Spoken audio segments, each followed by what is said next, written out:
From the Great Basin to the Rockies to the four corners of Utah, Colorado, Arizona, and New Mexico, this is KMMU Main Street Media Utah coming to you live.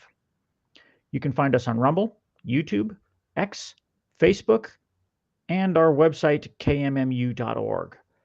Please join our hosts, Jared and Holly, for Political Head Trauma, where if Head Trauma had a podcast, it would be just like this. Take it away, Jared and Holly.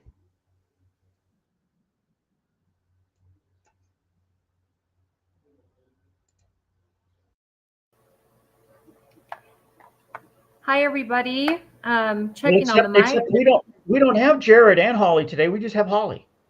And hi, everybody. Welcome. And Mr. Producer.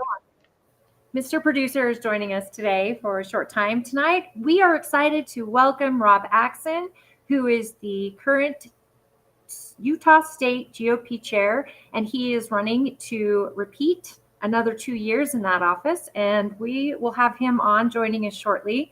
And Jared is away today. He is doing his training with John Farnham and the rifle training. He's been so excited. So if you were able to tune in with us last night and hear a short, we had a week apart and now we got back together, had a little show. So if you missed that, do go to the Facebook page, Political Head Trauma, and check us out.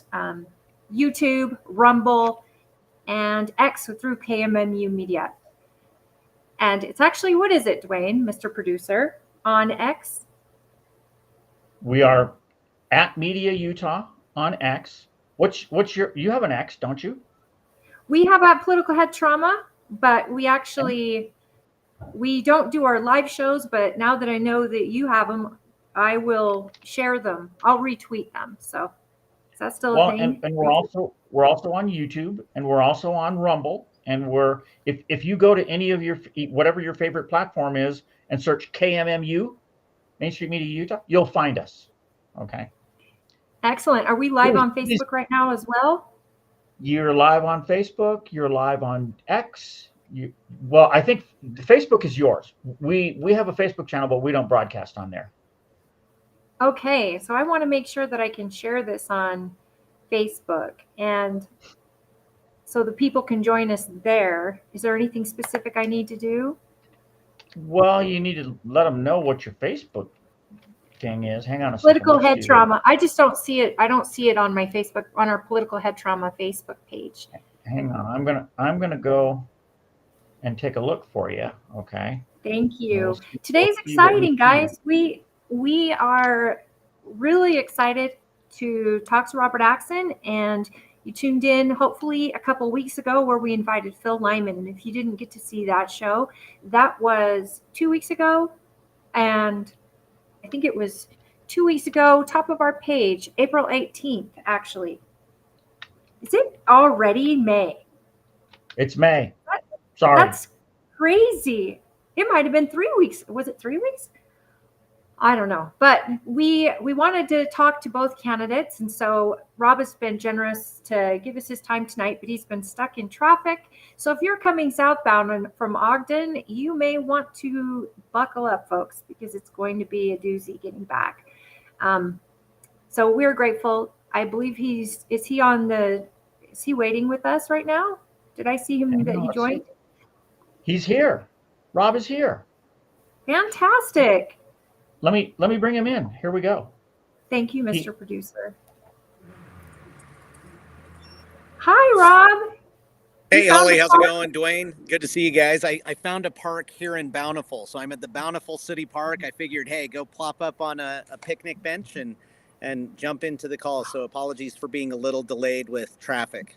Oh, my goodness. Well, I told everyone it's a beautiful day. Oh, right? It's beautiful. We've got some little kids playing on the swing as they should on a beautiful spring day. So, yeah, no complaints here. Wow. Holly, now that you have Rob, I don't think you need me.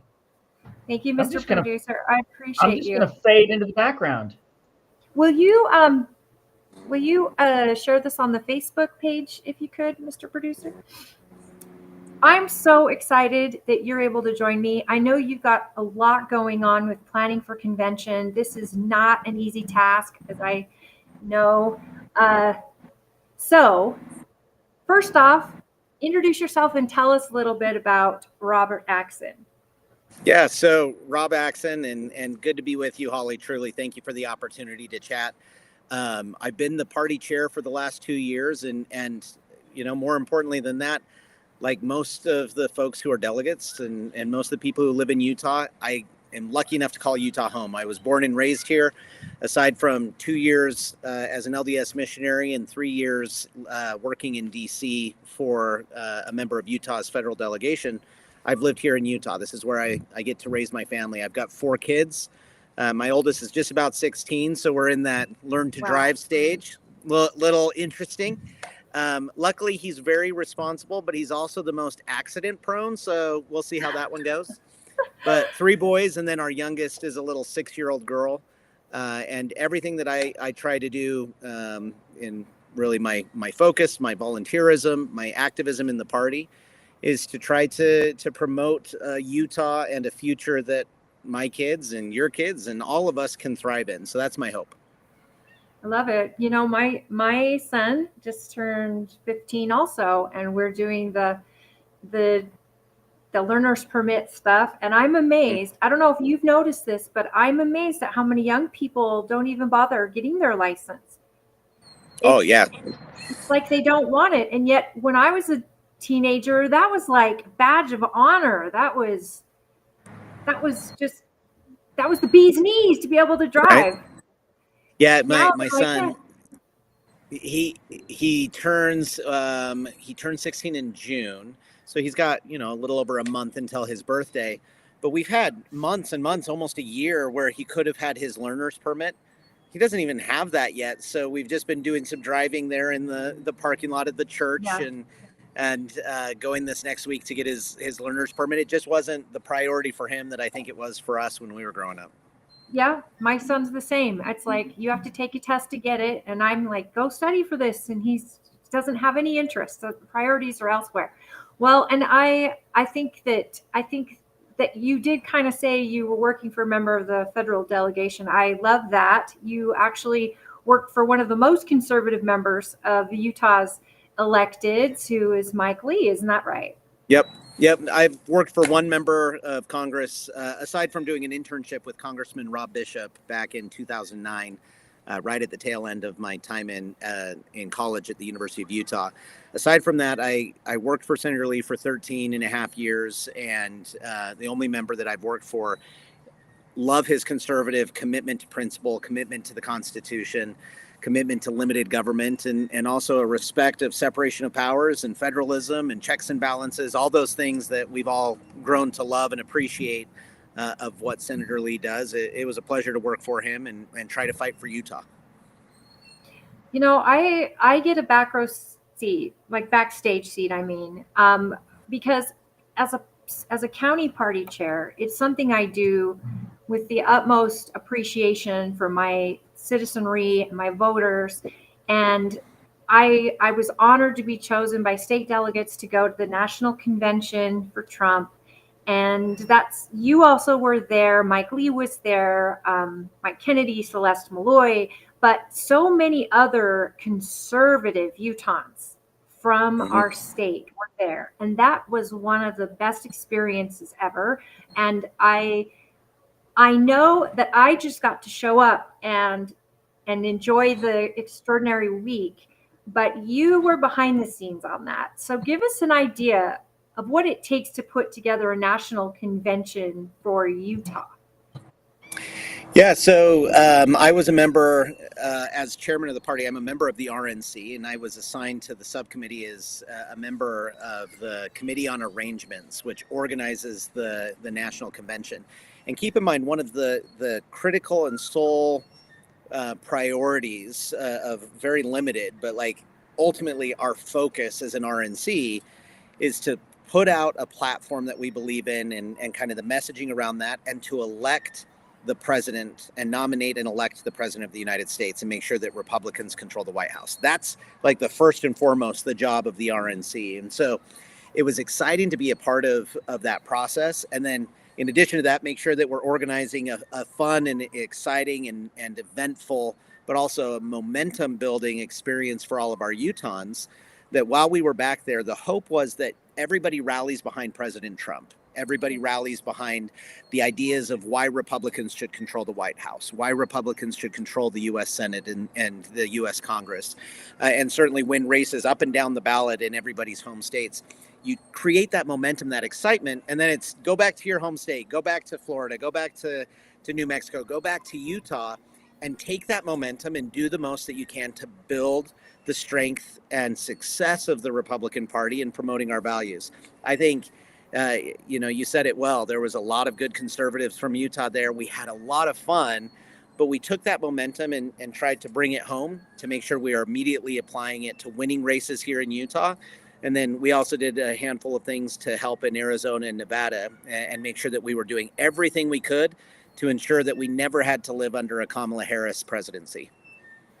I think that what people don't remember, maybe they do, but when I hear RNC and think of Milwaukee, I'll never forget being in the airport on my way there and the news hit that Trump had been shot.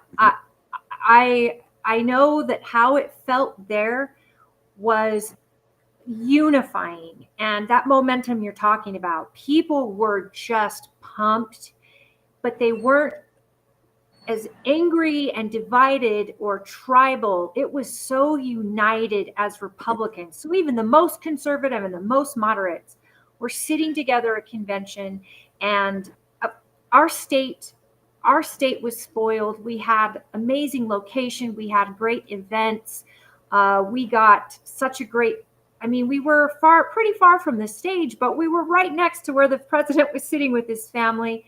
And I loved that event. I loved that experience. And I know that a lot of your work, Kim Coleman's work, so many people down in that work with the Utah GOP were part of that, and all rallying support behind you. So I really want to thank you personally as a state delegate and a national delegate to say, I know that stuff doesn't happen that easy. No, happy to have done it. It was a pleasure. Like you, it was a special experience. And I think, first off, thank the heavens that President Trump was able to come away, without permanent damage from that horrendous action. And God bless the family of those that were impacted and the life lost. But it ended up creating a degree of, I think, reflection that wouldn't have been there otherwise. And people reflected on like how toxic our country at times can become, and that some people are. And what can we do as individuals? What can we do as Republicans to move past the toxicity and the division and focus on what matters? And it was a fun, inspiring event. Like you said, we were able to sit close to President Trump and be able to see that and see his family and see all of the comings and goings throughout the time.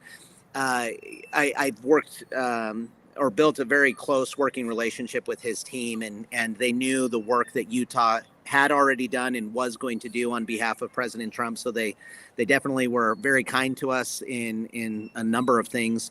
But I went away from that, and I think everybody from Utah went away from that a little bit more resolute and focused on what unifies the party and how do we move things forward. And I would love to see more of that more consistently across the country and certainly in Utah. Well, it's because of you I got to meet Don Jr.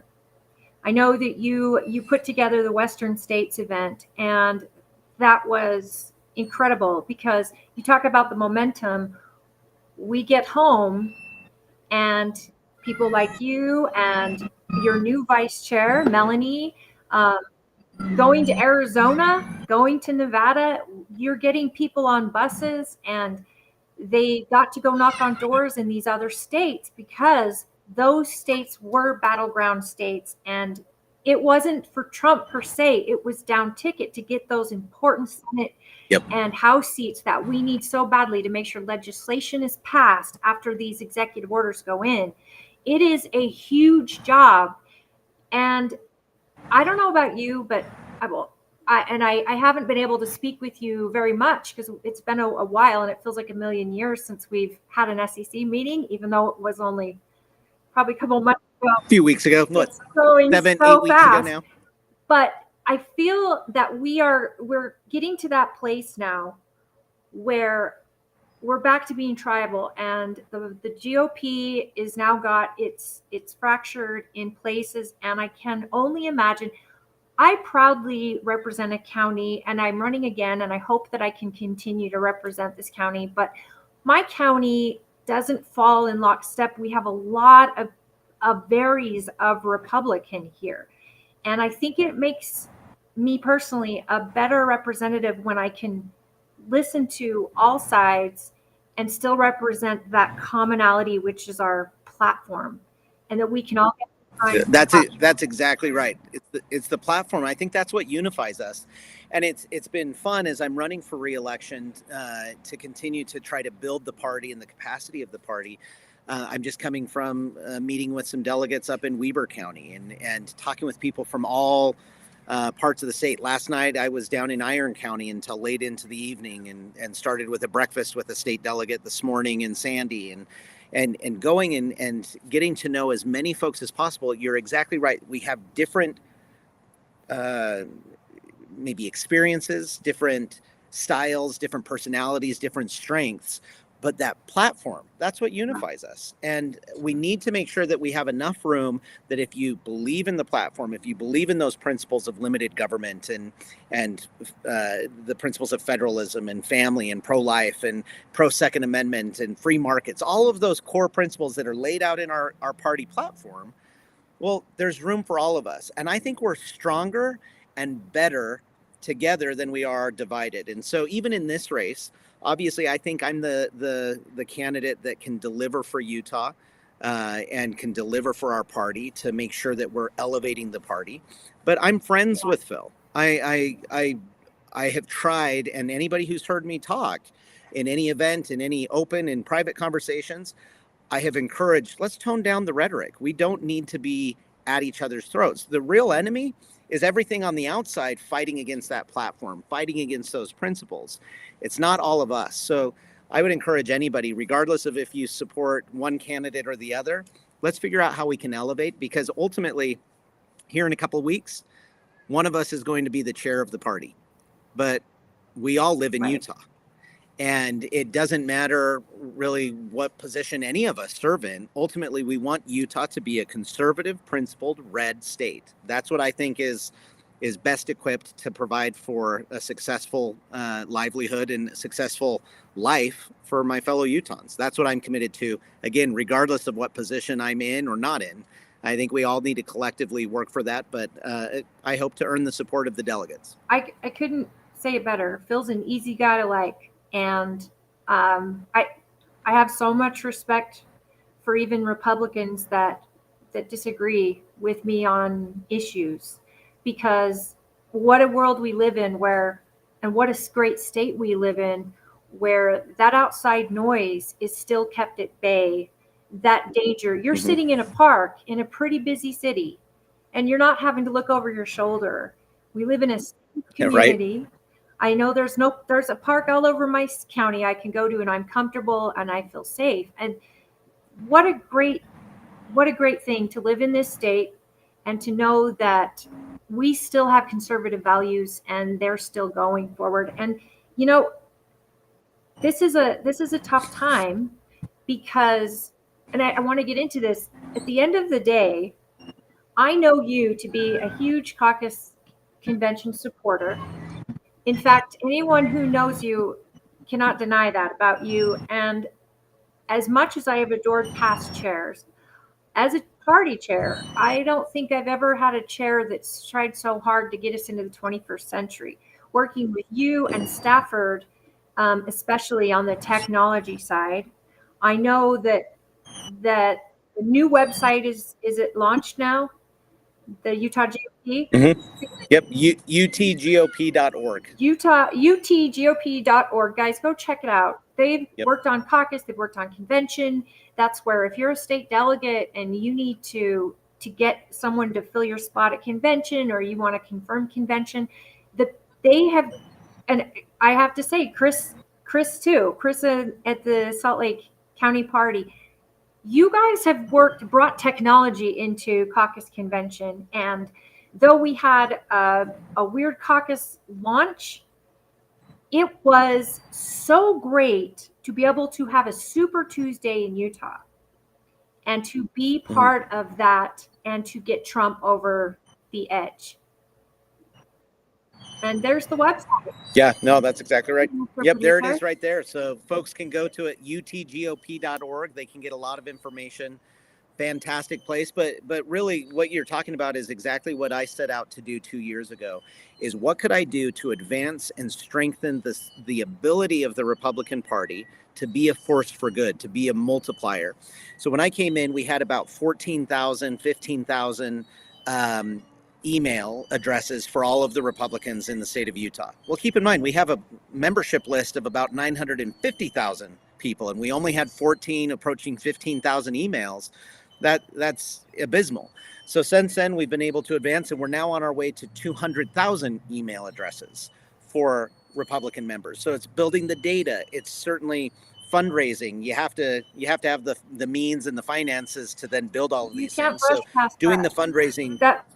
No, you can't brush past that. That's not the our goal. party chairs in the past have had a very difficult time fundraising. And I think a lot of it has to do with SB 54, because what the people decided way back when was this party is fighting internally. I'm going to take my money directly to candidates. And over the course of the years, and with Brad Bonham, and I know you two have worked really hard on this, and I don't want to bypass that, because I think for the first time in as long as I've been chair, we have great coffers building. Mm-hmm. And that's the key thing.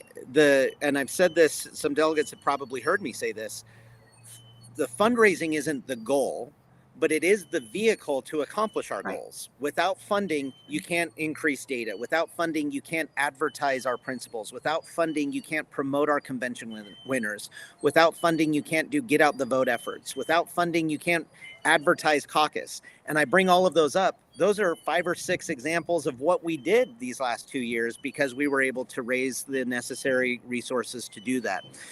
You brought up the promotion of the caucus convention system. And like you said, I've been a supporter of that system my entire adult life. I went to my very first caucus shortly after returning from an LDS mission, and went to that caucus and realized this is in line with the actual foundational principles of our country. It's a republic. You find people to represent you, you support them, you engage with them, you can hold them accountable, not in an aggressive way, but you expect them to report to you. You expect them to hear your opinions, and then they go and represent you on the next tier, and then the next tier is represented by people elected from that tier. That is a republic. We are a constitutional republic in this country. We're not a direct democracy.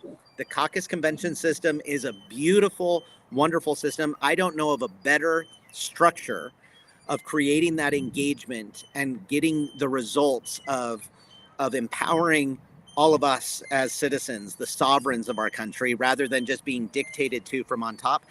In any state, anywhere in this country, I don't know of a better system than the caucus convention system.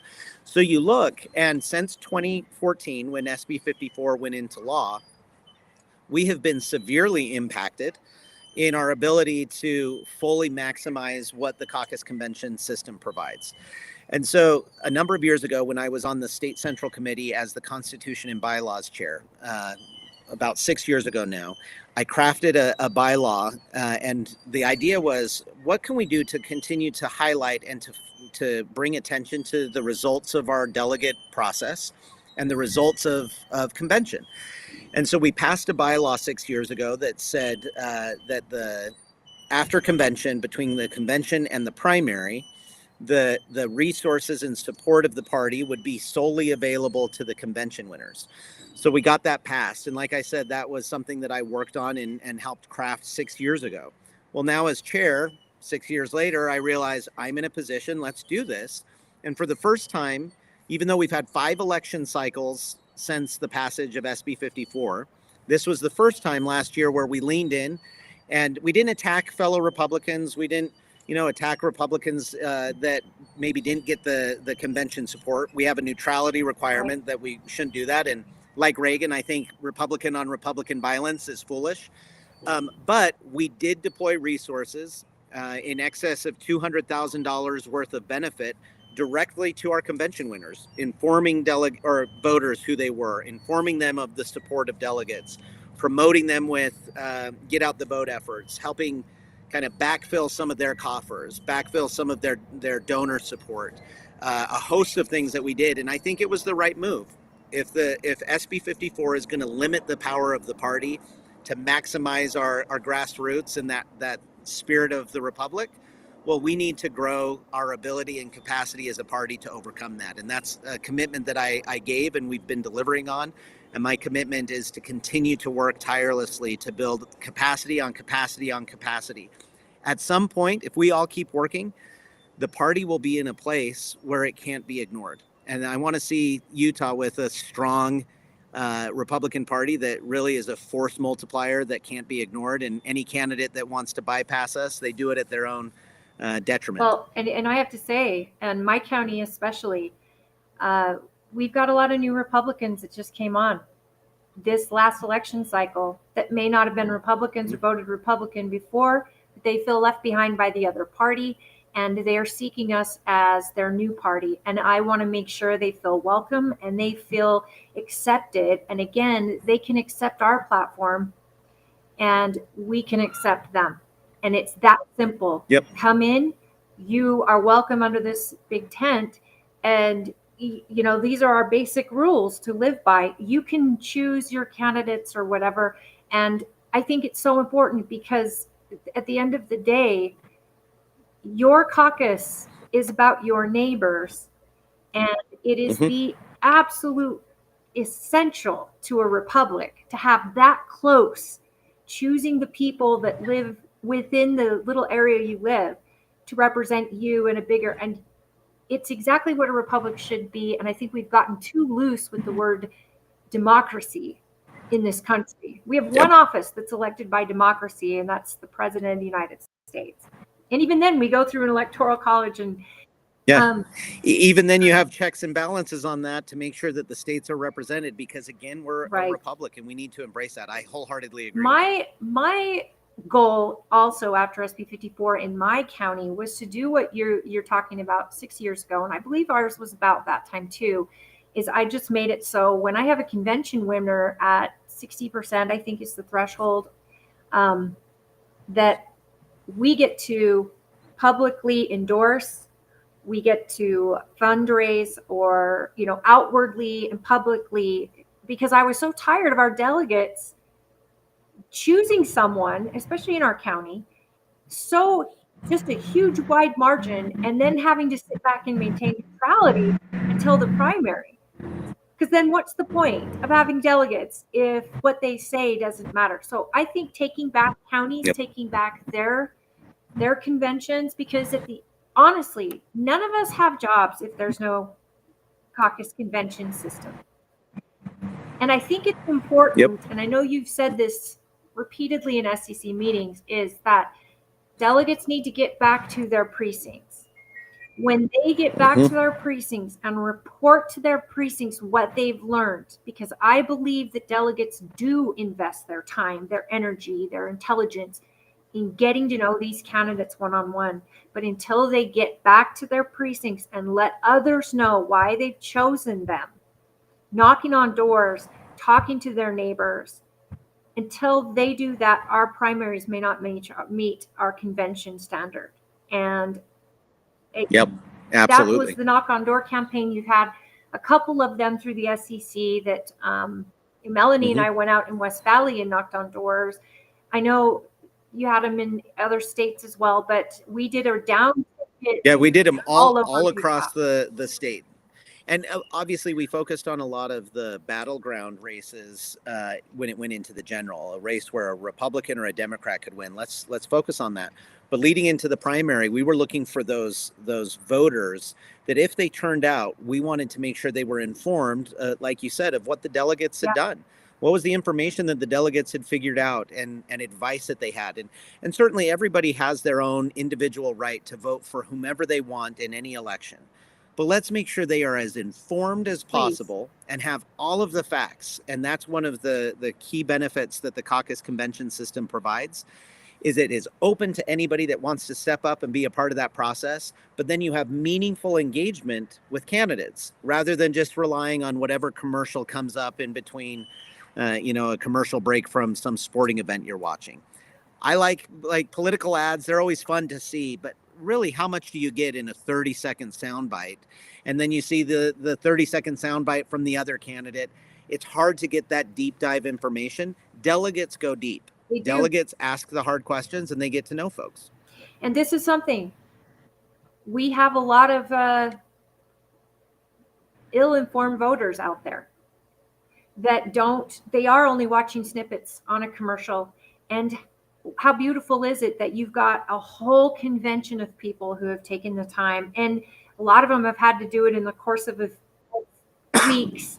And a lot of counties, I mean, it comes down to your county party leadership to make sure those candidates are all brought out in front of delegates. And I mean, I have a rule that I want delegates to get in front of someone at least 3 times. And it's really one of the main reasons I started doing this show with Jared, because it was my opportunity to get as much information out to voters as possible by inviting candidates. Mm-hmm. And so I think that it's so important that people get to know people, because I know the interviews you'll see with Trent Staggs, for example, the events that he had, the one-on-ones with delegates, there's a reason the delegates chose him as their candidate. And not to say John Curtis isn't a great senator, but the fact that delegates had that one-on-one time with Trent and chose him overwhelmingly at convention, I know the state party was able to endorse and did endorse these candidates, the convention candidates. That's what we can do. And in order to make our parties relevant, we need people to stay awake and to stay as excited as they were during this last election. And I can't imagine I don't know how you do it with your energy, because it's probably your wife, because she's got more energy than anyone I know. Oh, she is awesome, and she definitely inspires me. She's amazing.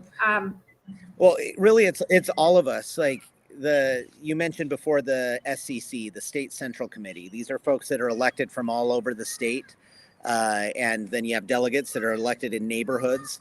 You look, there are so many good people that are involved in the Republican Party. And that's again, kind of circling back to what we talked about before.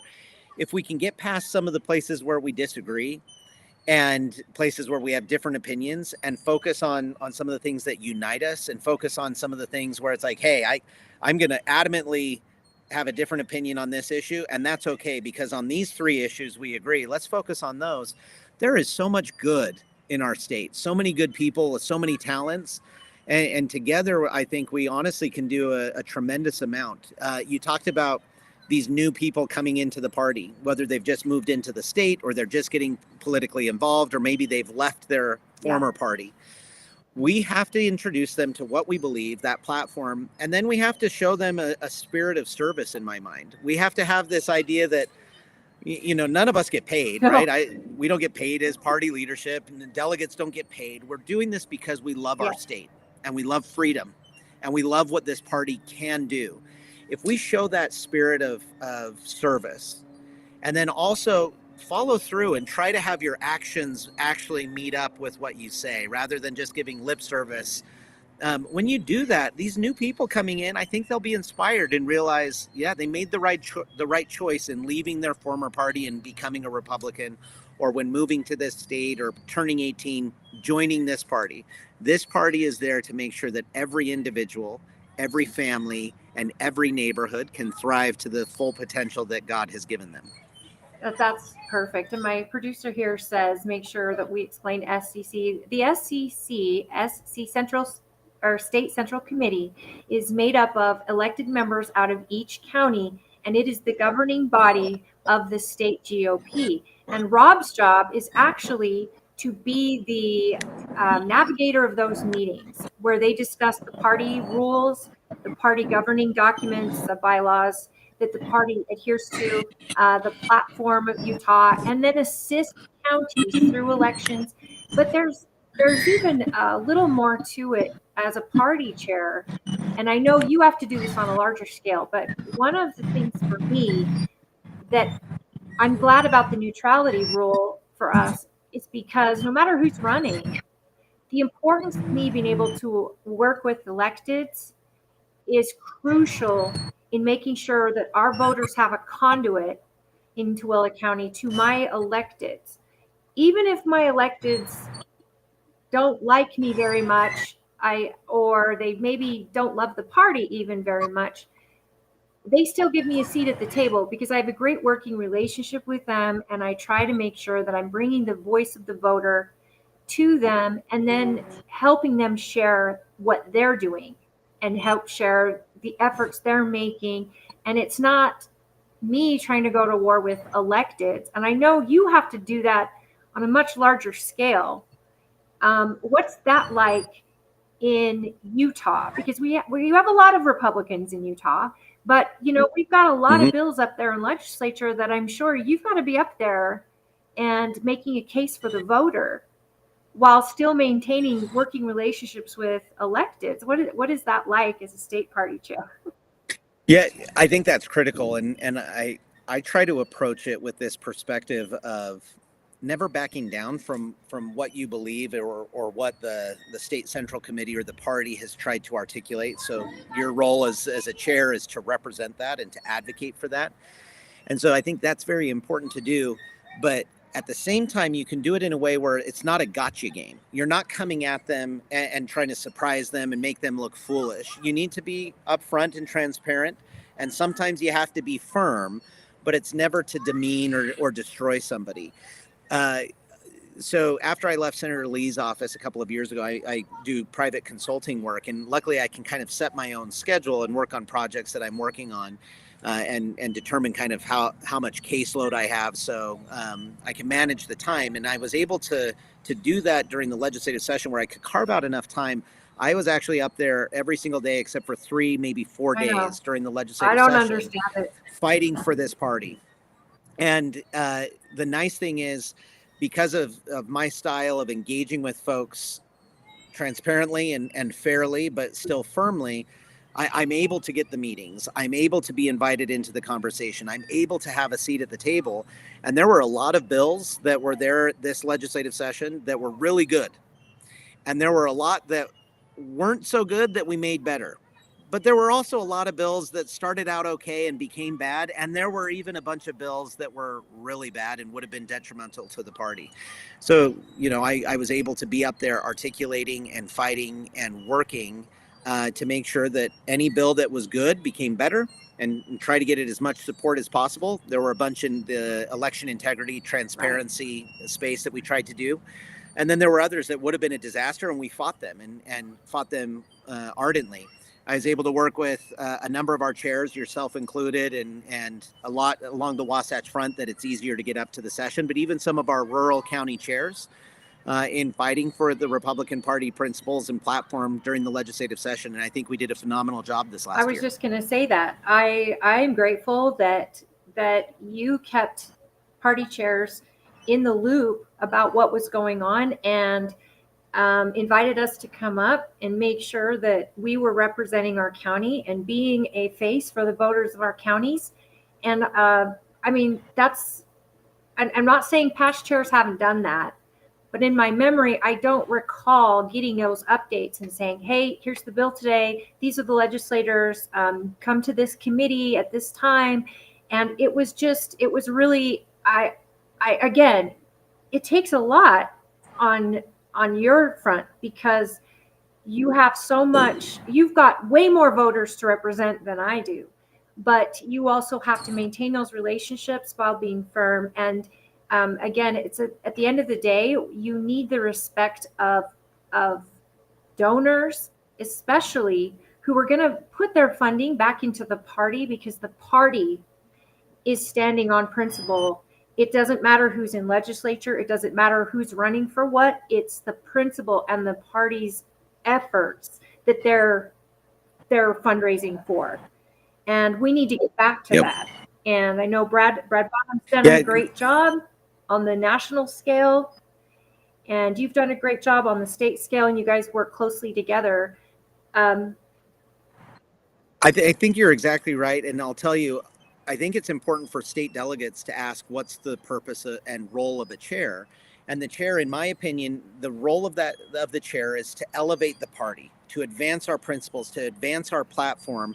And you're trying to elevate everybody to be their best self. We have people in the party who are activists, and they should be as effective as possible. We have people in the party who are donors. They should be effective. We have candidates. We have volunteers. We have people who like to talk to young people and educate them on what the Republican Party is. We have new people who are coming in. You have elected officials. Truly, there's 10, 15 different pillars of what makes up the Republican Party. In my opinion, the party chair's position is best executed when it's about elevating how effective all of those folks can be rather than just promoting themselves. And so that means when an elected official who you maybe disagree on a host of issues, maybe they are not with us on the idea of repealing SB 54, but on this issue today, they are fighting the right fight, we should have their back. We should be willing to support and promote the correct action from any of our Republican elected officials or candidates when they're right, because if we're only willing to let them have it when they're wrong, it's easy for them to ignore us. But if they know, like, hey, the party is being fair, the party is supporting me when I support the party platform, and they're opposing me when I oppose the party platform, it creates some continuity. It creates some ability for them to know how to navigate. And so that's what I've always tried to do. But I'll tell you, a big part of the success of the Republican Party is when we as a state party, and I represent the full state and the state party organization, and you and Tooele and 28 other counties, they fall under the umbrella of the state party. But the county parties is where the rubber meets the road. So a big priority that I've had these last 2 years, and what I am committed to continue to build the capacity for, is helping every county grow in its capacity, grow in its structure and systems and engagement with its community, because that's where the delegate process and the precinct organization happens, is on the county level. And if we have 29 incredibly strong county parties, that's when Utah becomes the reddest it's ever been and can hold back against any effort to undermine that. We need 29 strong county parties. So, from the get-go 2 years ago, in fact, you were one of them. I a number of times was able to send out county chairs and get them to meaningful trainings that the RNC put on and other organizations put on. We brought trainings into Utah. And truly, I think a critical part of our success as a state party is the success happening in the county parties. And most importantly, for the purpose of strengthening our caucus convention system, the success we have in organizing the precincts. That's where time and energy and money has to be spent. Well, I have to say, I've been a chair for quite a while and served under other state chairs. This whole election cycle has just been like, you could feel the pulse of it from the second Trump was saying he's running again, and we had that the 2 years that you've been in, I feel like Tooele County's had a seat at the state table right next to Salt Lake County, right next to Davis, right next to Washington. And it's like we all have an equal voice. And I know that is not just you. I know that is a group of hardworking individuals to make that happen. And a lot of party chairs that are so engaged, having our debates and putting our groups together. And, so that we, Northern Utah and Southern Utah and all of us working together, it's been the most productive over the last 2 years in my experience. And then we add the technology going forward, the funding that's been coming in, the training that I am so grateful to have gotten. I feel like I'm a 10 times better asset to campaigns. just with all I've learned, and to my people, to voters, that's what every party chair would love, is to have all those things happening like that. But it does take, one has to fit the other. You can't do all of that without the fundraising, without the people donating their time to build these county parties. I mean, some counties can barely get members of the SEC to even sign up to run or even get nominated. And yet some, they're fighting for that seat because they know it is such an important voice. It is the governing voice of our party, and it will reflect the direction the party goes in. And the party's chair job is not to sway the SEC, it's to actually help them navigate, because it's their meeting. You just are the monitor of it, right? Yep.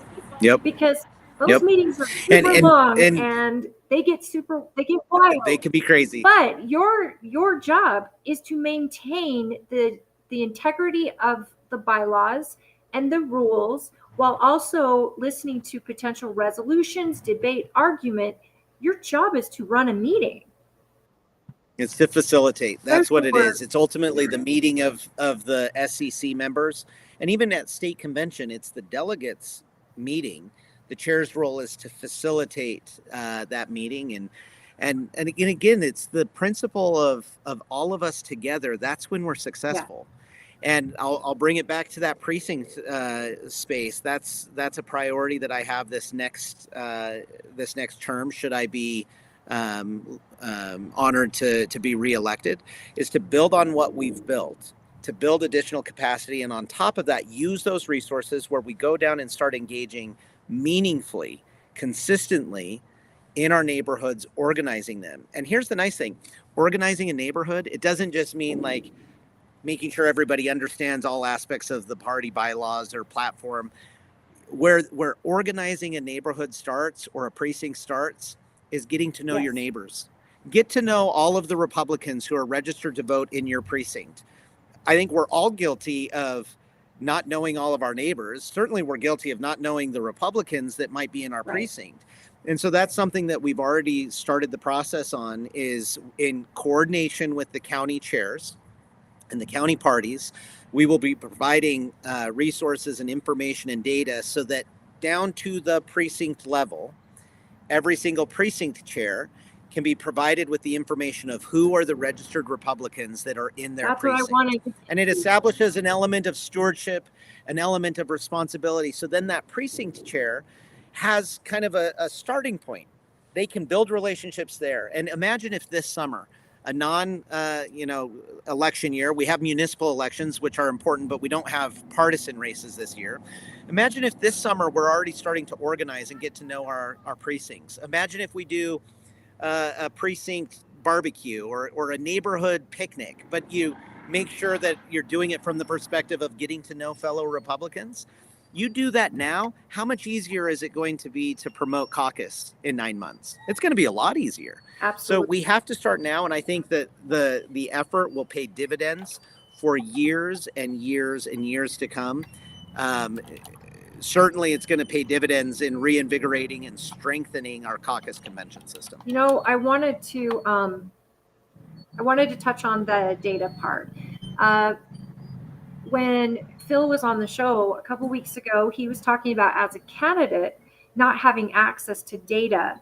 Now, I know when I get my list of registered Republicans, the biggest problem we have is that we don't get emails, we don't get phone numbers, we get addresses, and if we're lucky, we get to know if they voted in the last major election or a couple of elections. Yeah. Data has been, I know Stafford is running on this very point as secretary. Data is her business. It is the key to getting great membership. I know for my candidates in this county, data is everything, and protecting and making sure they get those lists of county delegates and all of that. That is one of my major jobs, is to make sure they've got the right information. Now, my secretary, Christina, she's an amazing secretary, and she's constantly in touch with precinct chairs, and she hasn't gone through a caucus yet, but She's going through a convention now. And so she's got brilliant ideas to get precinct chairs to really engage with their precinct and give them their role back as the actual conduit, because that precinct chair is the conduit to both the county and the state party and the candidates who need them to be the neighborhood, transit system, if you will, to get the information where it needs to go. So when he mentioned that he had a hard time getting data, and he said there's an organization, or does the state party doesn't have access or wasn't giving access to all candidates. I know the state party gives access to candidates. I know the county party do that as well.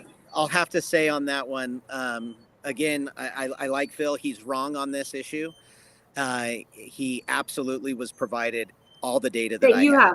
I mean, unequivocally, there was no data that the Republican Party had and that I had access to that was not made available to our convention winners. So in the lead up to caucus, the only information that is pertinent, in lead up to convention post caucus, the only information and data that is pertinent for that race is the delegate information. So all of the candidates really need the delegate information. So what I wanted to do, because in the past I had seen, a candidate files and they have a file sent to them. And then another candidate gets an email with a file. It's like an Excel spreadsheet. It's like, oh, that was sent to them.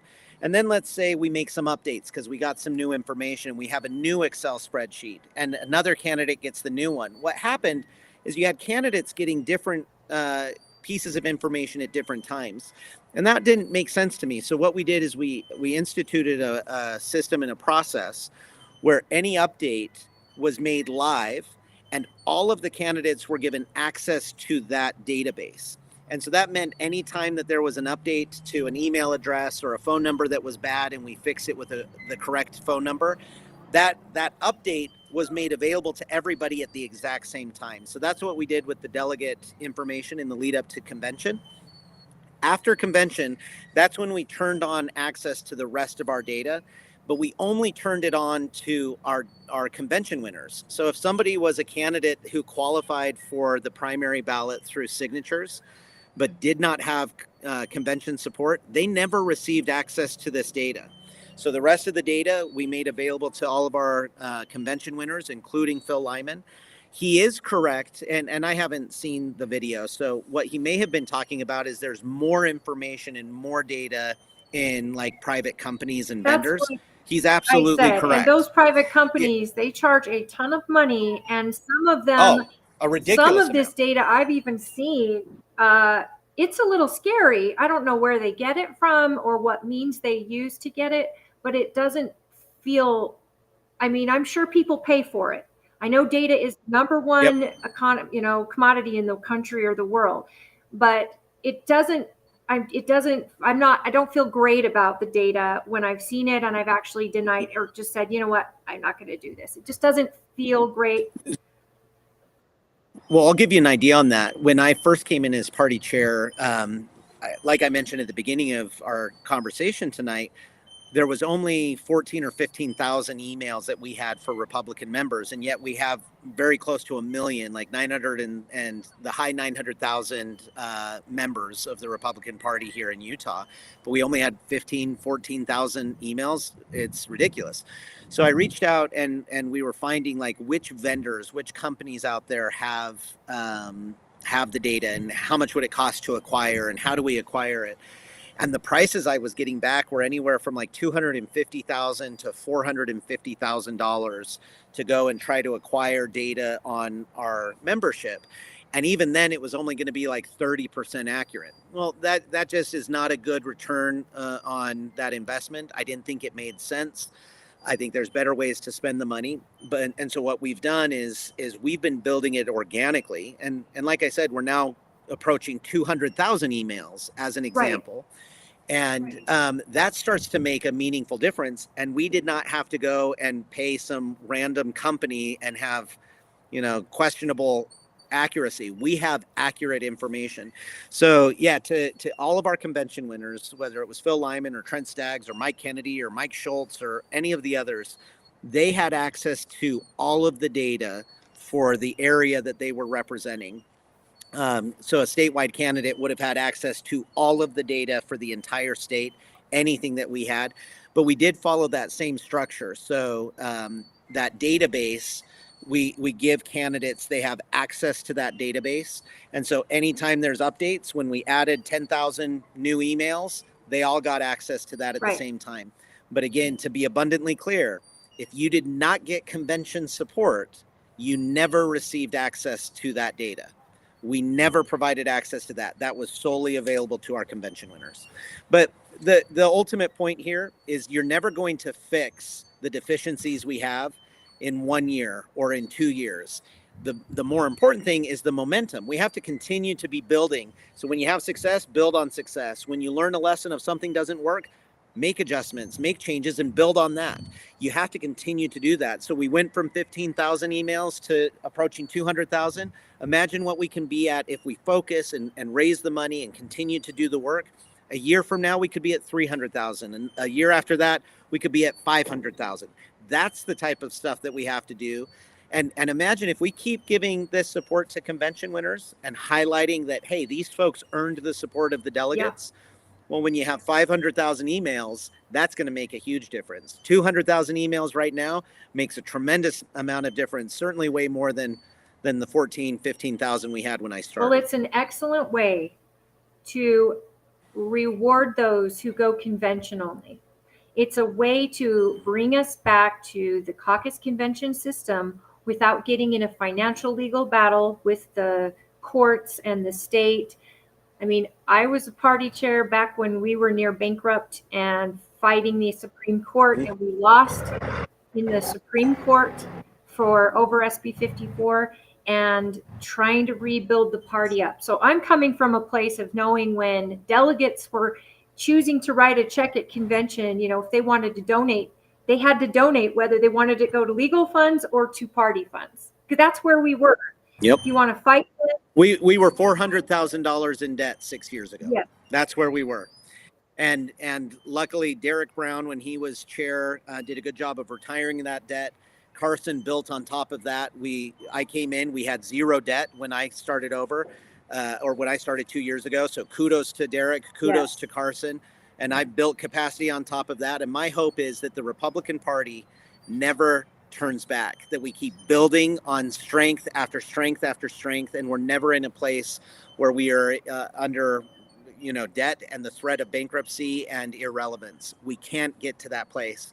If we're in that place, we will be acted upon by forces that want to see Utah different. I refuse to sit back and ever let Utah become that without giving every effort that I possibly could give to fight back against it. And this is a way to fight back, is to say, convention winners, you get the party's endorsement. You get once you get the delegate endorsement, our delegates are not just there because they have nothing better to do on a Saturday. They've done the work. They've given us their candidate, and leading up to the primary. These are patriots that worked hard. Yes, leading up to the primary, because once you get the primary results and 300,000 Republicans have given you their choice, then you've got to turn ship and go towards our primary, because our candidate, that's our job as chairs, is to represent the voter. And, but what a benefit to win and work hard with the delegates before convention, get their vote and their trust, and the party can turn around and reward that with the data for registered Republicans. And I know data is everything. And so I'm excited about Stafford. I know that that's her genre of business. And I think that having a secretary that understands the value of data, having a chair, and there's also the trust with that data, that it's not just being sold at lists. I don't know where this person got all this data they showed me, but I was a little turned back, because I went, wow, you're seeing their voter history, you're seeing, how they lean, who you think they'll vote for. It was just very crazy. It wasn't party data, but I know that my job is to make sure that candidates have the tools they need when they get started to reach out to delegates. They get all the information on delegates, and then once the delegates make their choice, then we give them registered Republicans, because we don't want them knocking on doors of people that are going to be angry or, have it be a problem. But I totally can understand that the importance of data and where we're going. And Carson was great. Derek was great. We've had great leaders who love this state and this country, and building on top of what they've done, it's only gotten better. And I hope that it continues. I have to mention, though, you've been a big advocate for the youth in this state.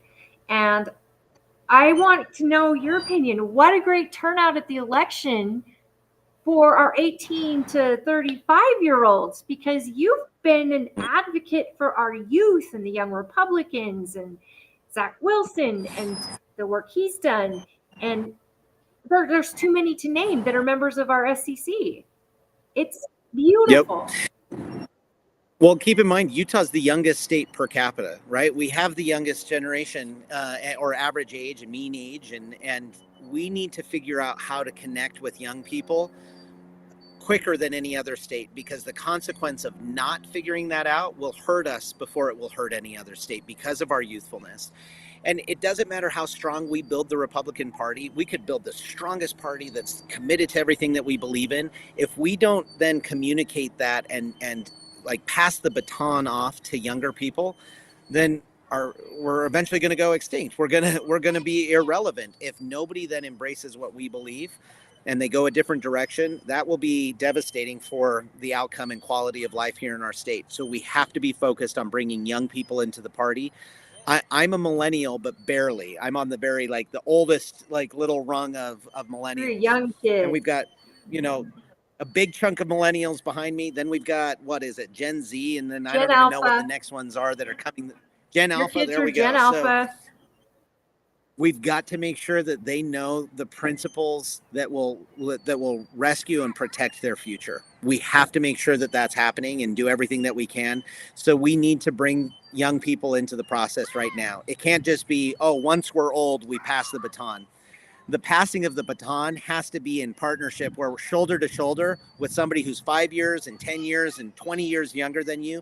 You're working together. Imagine if every young precinct chair, young state delegate was being mentored by a friend, a neighbor, a family member who was a state delegate with them.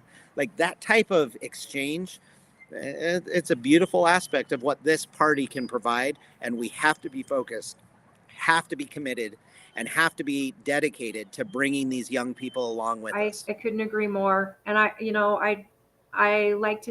hope, I don't know if my generation, Gen X, is even going to take the reins of on the national stage as president. Yeah, the baby boomers, they hold on. They're not and they're going to probably pass it right past us to the millennials, because we're a different breed of folk. We're the latchkey kids that we lived like Lord of the Flies in our childhood, if you listen to some talk about it.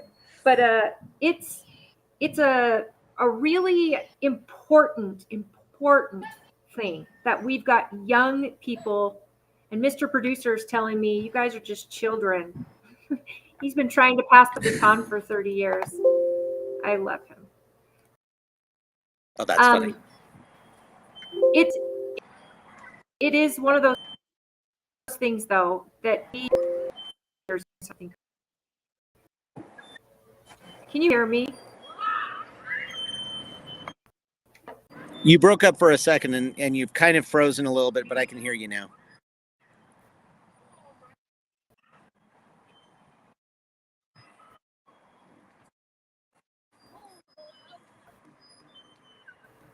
I lost you.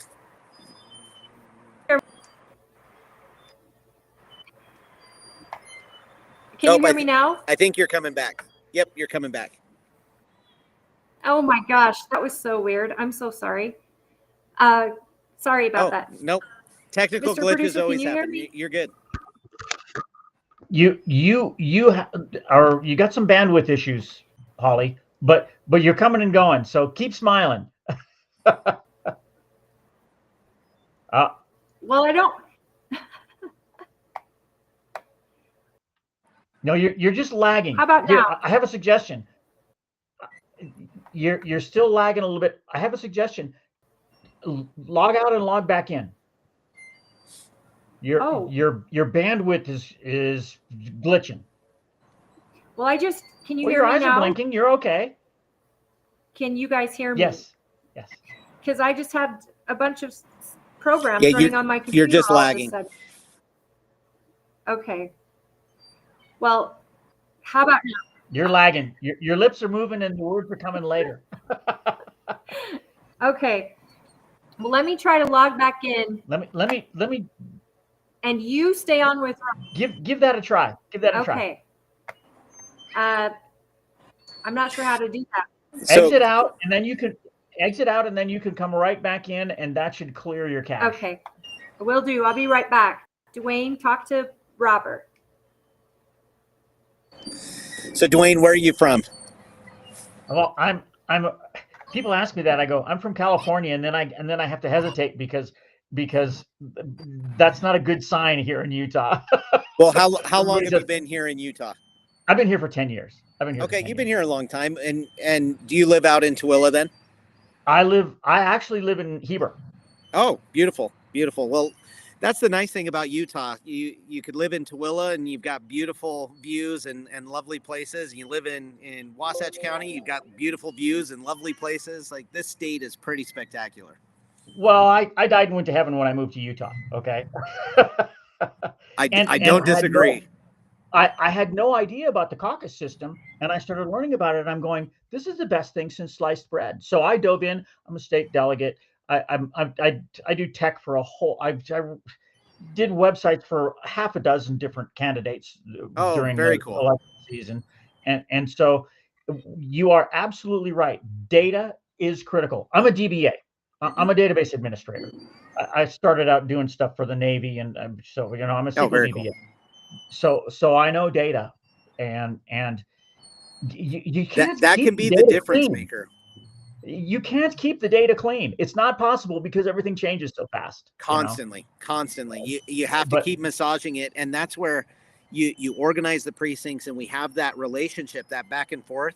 If our precincts are organized, when Sally down the street gets a new email, her precinct chair knows, and her precinct chair can share that with the county. Like that back and forth will be infinitely more valuable and beneficial to the party than just trying to go and acquire data here or rely on data from the state voter rolls or something. Oh man, the state voter rolls are a mess. I've worked with a bunch of people on voter integrity, on election integrity. And there is a substantial lack of transparency right now. Oh man. Well, I've seen the data from Utah County, and it's just a mess. Yep. It's a mess.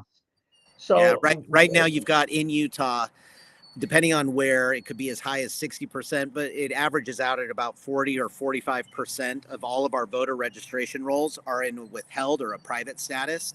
Yeah. And it's ridiculous. Like I mentioned, we've got over 950,000 Republicans in Utah, but 45% of them, I'm not allowed to know that they exist. How can I invite somebody to caucus night if I don't even know about them? That withheld category is strange. It's very strange. We're going to get it fixed. We almost got it fixed through the legislative session this last year.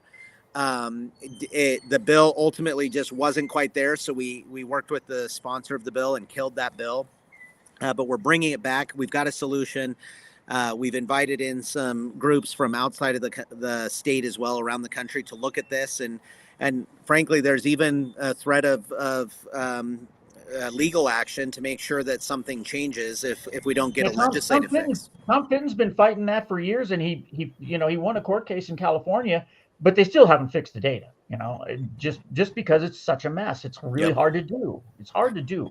Luckily, folks in Utah are waking up to this in the legislature and certainly in the party. And so I am very confident we are in the very near future going to have that issue of the withheld private status fixed. And that will be a huge benefit to the caucus convention system, but also to just political engagement, and most importantly, to election integrity. Very excited about that. Well, and I just love this caucus system. I had no idea. And I moved here and I learned all about it. And I'm going, this is the best thing since sliced bread. It's pure. It's pure republicanism. Yep. Pure. Yep. It's okay. Holly, looks like you're back. I'm gonna disappear. Hey, thanks, for Dwayne. talking, Good to Rob. get to know you. Thanks Thank for you, talking. Dwayne. Sorry about that. Dwayne is such a great guy. I hope that you'll get an opportunity to meet him and hear some of his stories about how he decided to become a Republican, because he's a self-proclaimed hippie, and he went to Germany, or East Berlin, I guess. I'm sure he can share back when there was a wall, and he realized how terrifying that it is when you can't be a free thinker, and what information gets fed to people in communist government. It's terrifying. So with all of that, I know that you've got how much time do you got? Because I don't want to keep you too long. I've got a few more Excellent. minutes, so yeah, let me know anything else you want to Well, talk about. I want to talk about bringing caucus into the 21st century. I have constantly tried to think, because a county like mine, we don't have a lot of money in the coffers. We're not like Salt Lake City or even St. George. I mean, their budgets are nothing like mine. And I still feel like we've got a really good convention caucus system. It always needs work. But I think the number one thing is to educate Utahns about what caucus convention is. Please, if you don't know what caucus convention is, go to utahgop.org, right? That's the website. Yep, utgop.org. Exactly. utgop.org, and check out the website. I think you guys have done a great job trying to explain it. And this is the thing, these type of small videos and YouTube videos and things are so important. When I meet new people who want to join the party and work on the party, I always bring paper and a pen, because I try to draw for them, because in my brain, how it works, running to, going to your caucus, choosing a delegate, and choosing a precinct chair, and show them the kind of chain of events that happen to bring us to a convention, that bring us to a primary, and then election day. And I don't know that everybody understands it, because it's such a rare thing. So you guys have been building on that, and I'd like to hear what else you see. I mean, this is the first year the first caucus this last time, where we had people pre-register for caucus.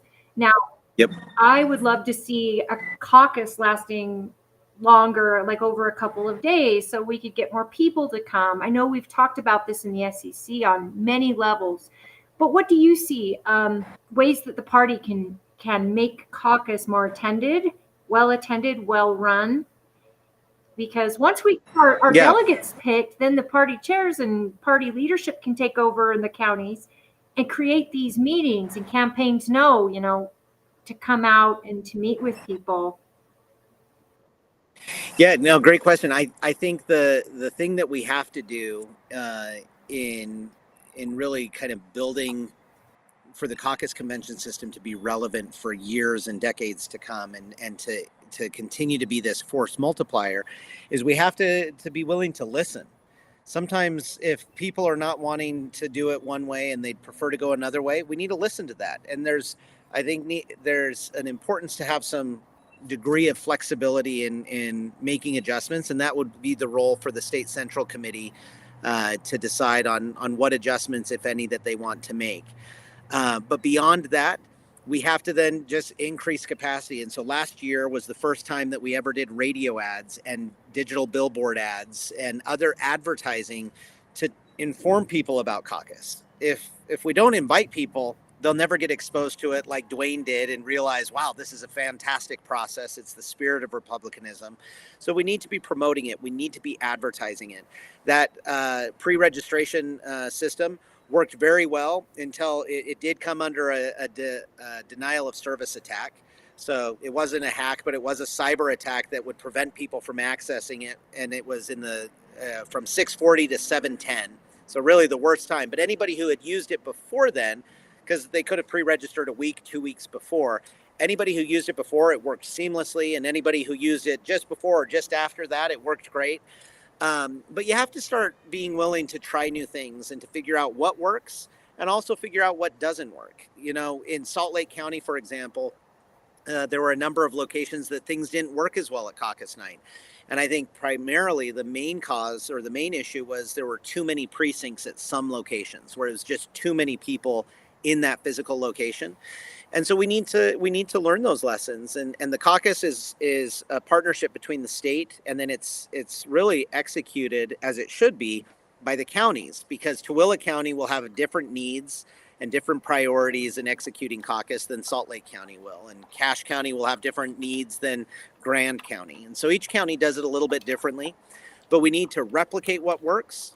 And we need to figure out, like, when we're falling short or when something doesn't work or when something needs to be added on, we need to be willing to do that. And I'm committed to continuing to grow the capacity. I want the caucus and the convention system to be meaningful for every participant, whether they run to be a delegate or they just attend caucus night, whether they were there in person or they just decided not to attend caucus, but they heard from their spouse or their neighbor about caucus. I want everybody that's talking about caucus and convention and participating in it to see the value, so that, again, like Dwayne, they maybe are experiencing it for the first time, but realize this is something special that will help us protect and save this country. I couldn't agree more. I'm curious, did you think that it was a great thing doing Super Tuesday with other states? Do you think that it wasn't? What did you learn from that? Well, a couple of things. I think it certainly created more precinct level engagement that was very positive. I know there are some people that advocate for the party to take a more active role in conducting our own primaries. Well, this was a chance for us to learn what works, what doesn't work, to gain some of that experience.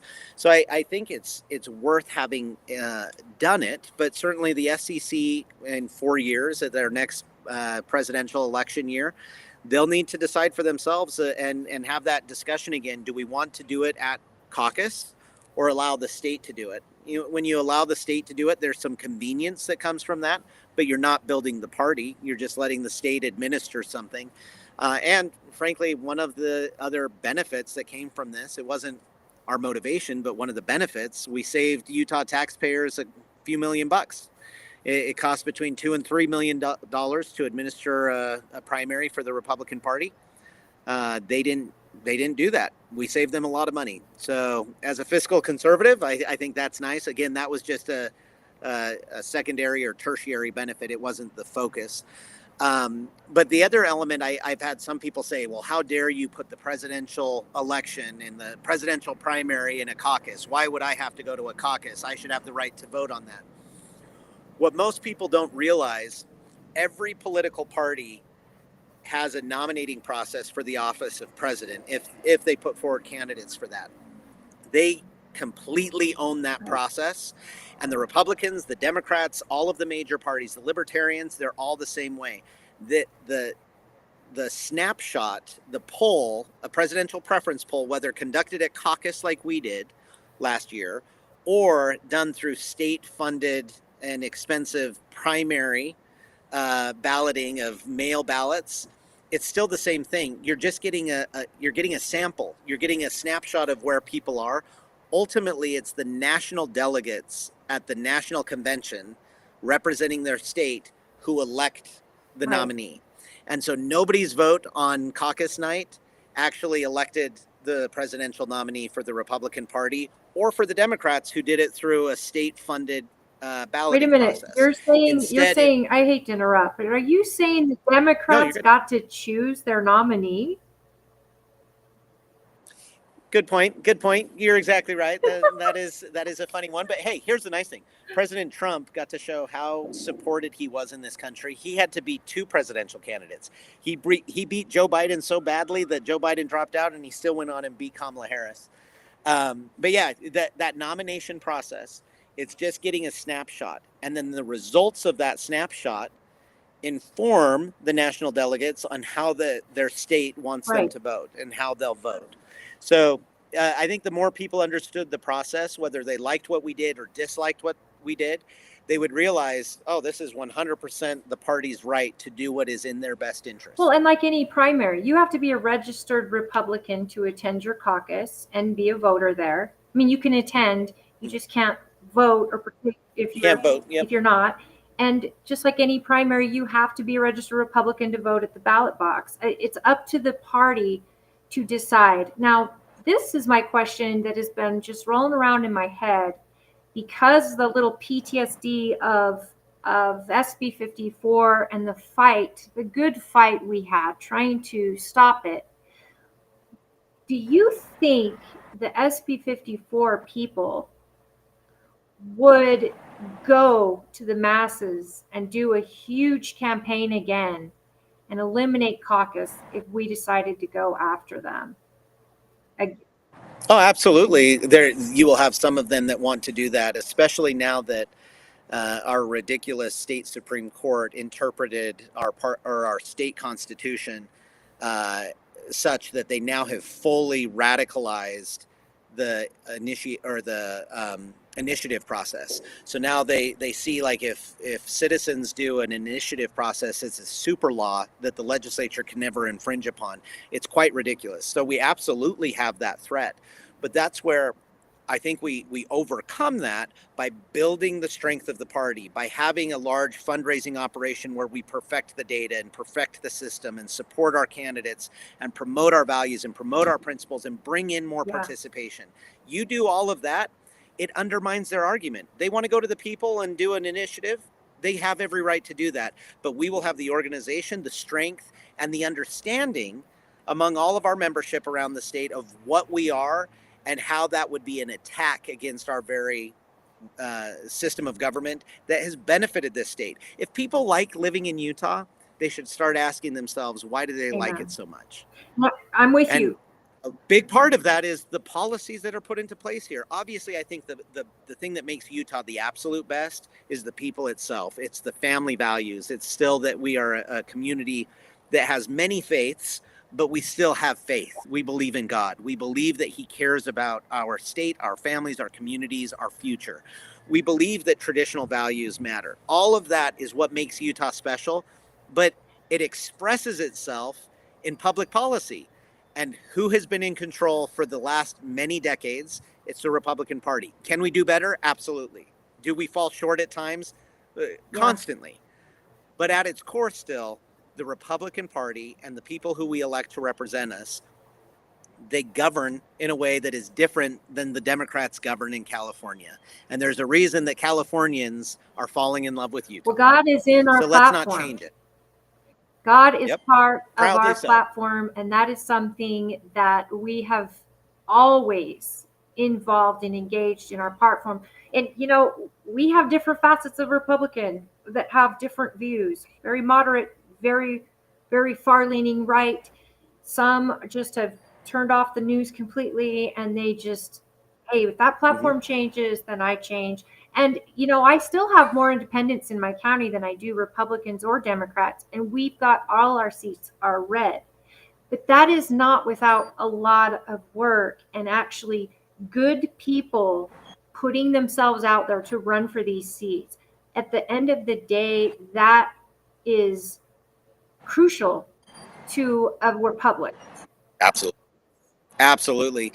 And what I would challenge any of our folks that listen to this, keep in mind 2025, this year, it's a municipal election year. If you think you have something to offer, step up and run for city council, run for mayor in your community, whether it's in Tooele or any of our other 28 counties. Like, go and be a part of the process. Bring good values and good principles, and hopefully the Republican Party platform to your candidacy, and run to be in those roles and enact good policy. And from there, you know, go and run for higher office. All the more power to you. But anybody that wants to get to know what the Utah Republican Party believes, you and I, we've talked about the platform time and time again. Go to utgop.org, and you can go up in the top menu, a drop-down menu, and it says Governing Documents. Click into there. You'll see our party constitution and party bylaws. But again, that third thing, that most important thing to understand who we are, is the party platform. Pull that up, read it, get to know it. If you do look at the party constitution, what's nice is right at the beginning, Article 1, Section B of the Utah State Party Constitution. It's the general purposes of the party. It lays out the three purposes of the party. Purpose 1 is to elect Republicans in partisan races, to get them elected. Purpose 2 is to promote the principles of the party as laid out in the party platform. And Principle 3 is to engage in accordance with Utah state election law with the state and to conduct things according to those laws. Those are the three purposes. So now you know the general purposes of the party, mainly elect Republicans and promote our principles. And then you know what our platform is. That's what we believe. Start there. If you're a new Republican or interested in the Republican Party, start there. You'll get to know what we are and who we are, and then come and engage with us. Get involved in the caucus convention system. Go and volunteer with Holly at her events and figure out what Tooele County's doing. Come and get to know what we're doing at the state party. And if you're a state delegate, remember May 17th at Utah Valley University. That's when our state convention is. I'd certainly invite state delegates to get to know me more. And if you have questions, reach out to me. My website is rob@robaxson.com. And there's an S in there. So AXSON. rob@robaxson.com is my email. The website is robaxson.com. So check me out, get to know me, and do the same with Holly. Yes, please. And if you are not a delegate, but you want to get engaged, the state party is always looking for volunteers. And if you Absolutely. go to the Facebook page or utgop.org, there's a place for you to sign up to be a volunteer or to contact them and let them know. Volunteers are always needed, and you want a very smooth convention. It's got to come from volunteers. We live and breathe. We need about 100 more. There's 300 volunteers. We've got about 200, I believe, ready to go and beginning training. We need about 100 more volunteers. And it's a great way for folks to go and see the state convention, come and be a part of it and help us execute that. I'll tell you, if you've got a spouse or a sibling or somebody that's going to be a state delegate, come and be a volunteer with them. Then you get to hang out with your mom or your dad or your husband or your wife. They can be the state delegate. You can be the volunteer, and we can do good things for the state of Utah there at the state convention. I totally love that. I know a lot of the convention people who are putting it together. They would love to have you reach out and ask them to help. They could use it. And, Tooele County Convention is the very last one. I think out of all the counties, we try to do it close to state convention. So that's on the 15th. Reach out to me, PM the show, and I can get you in touch with Rob. I can get you in touch with Christina, our secretary, and, the volunteers as well. We have a page or a post on the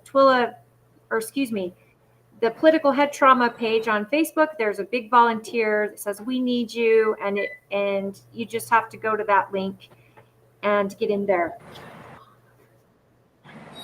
Sorry. I do want to start to, wrap up before the sun goes down. I'm so grateful that you are available tonight. I know that I know a lot of people try to get in touch with you, and you probably are on the phone all day.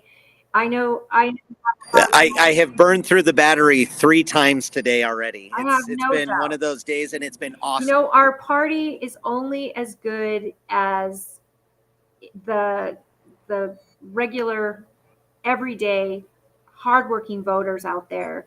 And it's because of all of us that we even have a party, or that it even matters.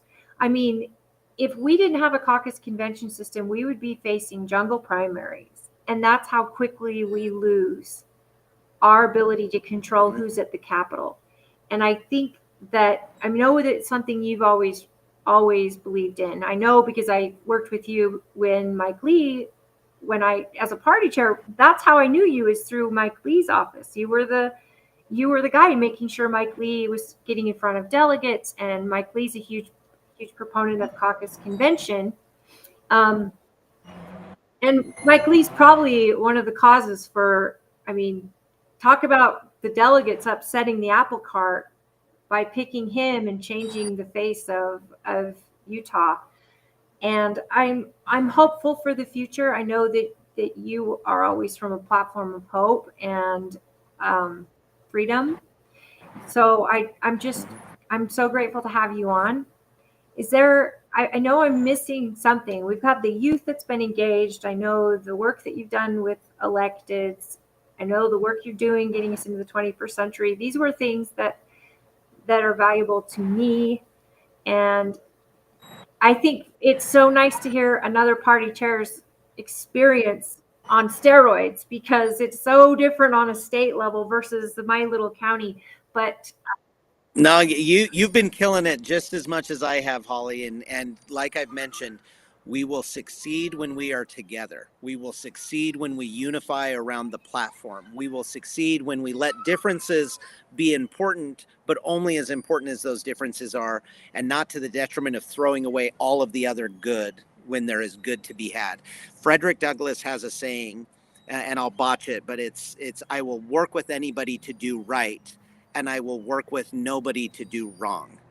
And I would challenge all of us, figure out what's the right that you can do, what's the right that you can do with somebody, and how can you invite them to do what is right. And when somebody's doing something that's wrong, doesn't matter how close you are, if they're a Republican, if they're a Democrat, if they're not political, don't play in that space. We don't need to be doing anything that's wrong. Focus on what is right. And ultimately, again, I think we're better together. So the division and nastiness that the world wants to just permeate everybody's life, let's rise above that, but let's be focused on what is true and what we know to be of value to the state of Utah. And I think our party platform lays that out very nicely. You know, Jared, my co-host, and I were talking about it, the tribalism within the party that, you know, where people, common people, forget that Trump is human and he's going to make mistakes, and you don't have to. You've got to stand on principle, even if it's your guy breaking the rule or going against that principle. You've got to stand up and say that is not okay. I'm not following you blindly. I follow you because this is the right thing to do. And you quote Frederick Douglass, you said. I'm quoting Anna from Frozen. Just do the next right thing. That's literally how we all can get through it day to day. And I'm grateful for the support from the state party, and I cannot stress that enough.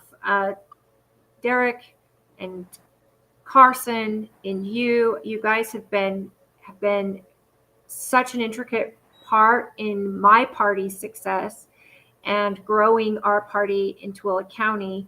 And then, you know, fellow chairs and working with all of them throughout the state has been such a great honor in my life, because the pay is terrible, but is a way to give back a whole lot to of the zeros. Community. Yeah. And actually you pay money to do the job, actually. And, you know, I feel like it's my way of giving back to my community that has been so good to my family in our toughest times.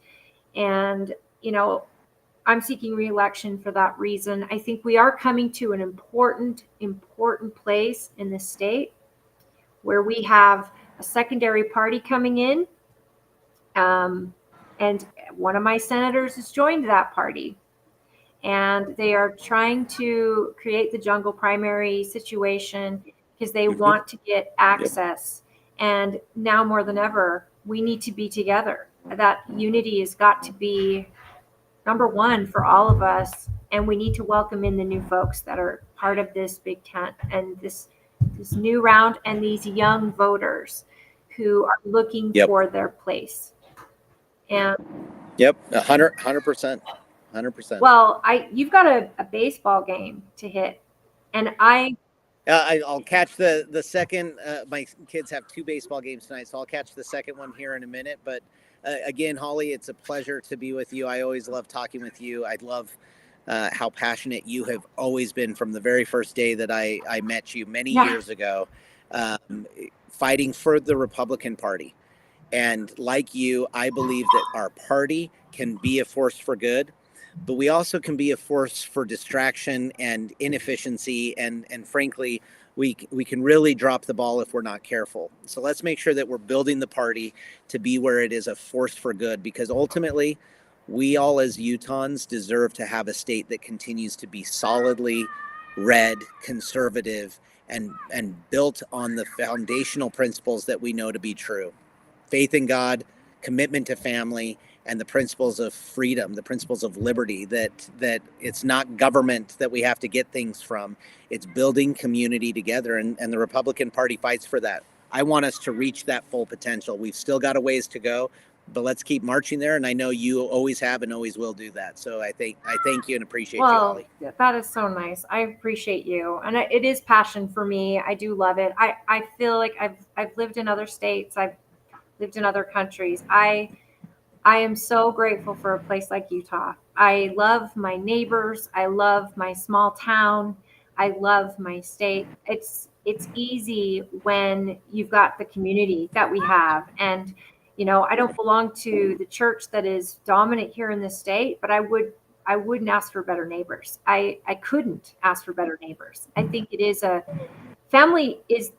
we were talking about this on our show last night. Family is the absolute saving grace of this nation, the family unit. Mm-hmm. And when you live in a state where there's a faith that focuses solely on that, it is the truth that your family and how it stays together will be able to overcome most of the hardships in this world. And, through good times or bad times, if you've got a family that is bonded together, you've got everything. And this state fosters that. And I hope that people don't forget that.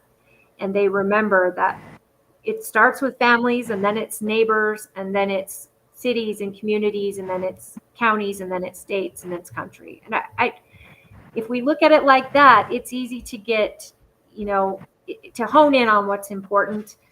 I want to thank all of you who have tuned in tonight on this special episode. We're live on YouTube. I tried to share this, and so I didn't get to comments, but I'll make sure that Rob gets to see this link and he can read your comments. I know that people may have more questions, so please go to Political Head Trauma on Facebook or YouTube. Facebook, if you want to comment. We are on Twilla Republican Party's page, as well as the Republican delegates, state delegates page. Please engage with this post and give Rob your questions. And if you want to reach out to him and you're unable to, again, PM the show, PM me. I will make sure that Rob gets in touch with you. And that same thing goes for Phil Lyman. If you're looking to get to know the other candidate and you didn't get to, we have another video with him on that was 2 weeks ago. Both are excellent interviews. They're both great guys. I appreciate the fact that you're giving our viewers the opportunity to get to know you and to listen to this conversation. I still can't believe that podcasts exist and they're so much fun. What a great way to get people informed. That doesn't have to be nasty, and it can just be a conversation. I really appreciate that. The only thing to make it better is if your adorable wife Erin was here just to say hi. I know. Well, like I said before we got on, I think I told you she texted and said, please say hi to Holly. And she so enjoyed getting to know you out there in Milwaukee. And I think it ties back to just how many amazing Utahns we have in this state. Certainly in our party, but even some that aren't politically active or aren't members of our party. There's good people. So let's find good people and work together to make a phenomenal state. But to everything you said, that it starts with the family and builds from there. Amen and amen. Wholeheartedly agree. And Utah is a special place. We have a special family here. Let's continue to try to be the best family we possibly can. We're one of the few states that still has caucus convention. And we have to protect it. And absolutely. Preserve it, because this is one of the reasons our state is so well run, and it is so well. Oh, now my bird thinks he's going to chime in. I have a parrot, and he's just turned 40, so he's an ornery old cuss. I inherited him, so yes, he's my little. He's ornery, but I do love him. For everybody, thank you. Please share this video if you would like to. let people get to know the candidates that we've had on here. Please attend your convention as a delegate. If you were elected by your neighbors and you can be there, please do. If by chance you cannot attend, get in touch with your precinct chair and make sure your precinct chair has gotten in touch with the party secretary or worked on the precinct portal. Another thing that you guys have added for parties to be able, for county parties to be able to make sure all their delegates get there. Your precinct, your voice is so important, and we want to make sure that it is represented at state convention. And it is on May 17th, starting at what time? So credentialing will begin at 7:30 and go on throughout the morning, and then the call to convention is at 10:30. So 10:30 a.m. Make sure you're there at least an hour early to get credentialed, but you could be there as early as 7:30. There's booths, chance to talk with candidates, come and ask me questions, ask the other candidates questions, but then we'll kick it off at 10:30. And convention's a great time. Make sure you bring water, make sure you bring some snacks, and bring a pen, because we are doing balloting through paper ballots. That's what I had directed the party to do. And the convention committee, and so bring pens. We'll have some extras, but if everybody forgets a pen, we might be a little delayed. So I didn't even ask you about that. This is the first time in a long time that I can recall that we're doing paper ballots, and this was something determined by you guys, right? Yeah. So I decided. I'm a big fan of paper ballots. I like paper ballots. Last year, with the sheer number of candidates and number of races that we had, there was no logistical way to do it. Plus, the state central committee had passed a bylaw that makes it harder to comply with that bylaw with paper ballots. We figured it out this year, and last year I had committed to folks that, hey, in the organizing year, there's not going to be the number of races. We won't have the need to absolutely do electronic. And multiple rounds. So let's do paper. Yeah, there's not going to be all of that. And so we were able to do it, and we figured out a way that I'm excited for folks to see, that we can count them quickly, we can count them accurately, and with that bylaw, we can still comply with being auditable. So it should go pretty smooth, but it's a way to showcase that paper, in person, show a voter ID at credentialing, balloting works, and we can apply that to other elections throughout. They do it in other countries, and they get results at that same evening. It's so strange that I love it. I know it's a lot of work for our volunteers, but I think it's important, and I love that we're trying it. And I mean, of all the races to try it on, your very own, I mean, that's great. I mean, that's really great. Yep. You do it, and you trust that it's going to be accurate. And whether I win or lose, the party needs to be successful. And that's what we all need to think of. It can't be just about ourselves. Even my race, it can't be about me. It can't be about the other person. It's about what do we do to build the party and to be strong. And trust in the accuracy and transparency of the balloting process, and things are going to work out just fine. I thank you, friend. I thank all of you. Wear comfortable shoes to convention. That's something that is big. And this won't be like our last convention that went on, because we have less candidates and we won't have multiple rounds. And like I said, these convention chairs and the people running convention, they listen to your feedback, and they try every year to make that better. They listen to party chair feedback. They listen to delegate feedback. And these committee members are investing so much of their own time and stuff to make this convention great. Please attend. It should be great. And I wish you all the luck. I appreciate you. You're a dear friend, and I will see you at our convention on the 15th, because you have to go 29 conventions along with everyone else. I've been getting to as many as I can. I've unfortunately missed a couple where there was competing times too far apart in our state, but definitely looking forward to being out there with you guys. Again, that's why I have mine last, because I know that candidates can't say, oh, sorry, I've got to be in St. George that day. I can't compete with other counties like that. I know, I get it. Everybody, I hope you have a wonderful weekend. Jared will be back next week, and we will be gearing up for our show. So please join us 6 p.m. next week. And thank you again, Robert, and thank you to your family. And ciao, everybody. See you guys.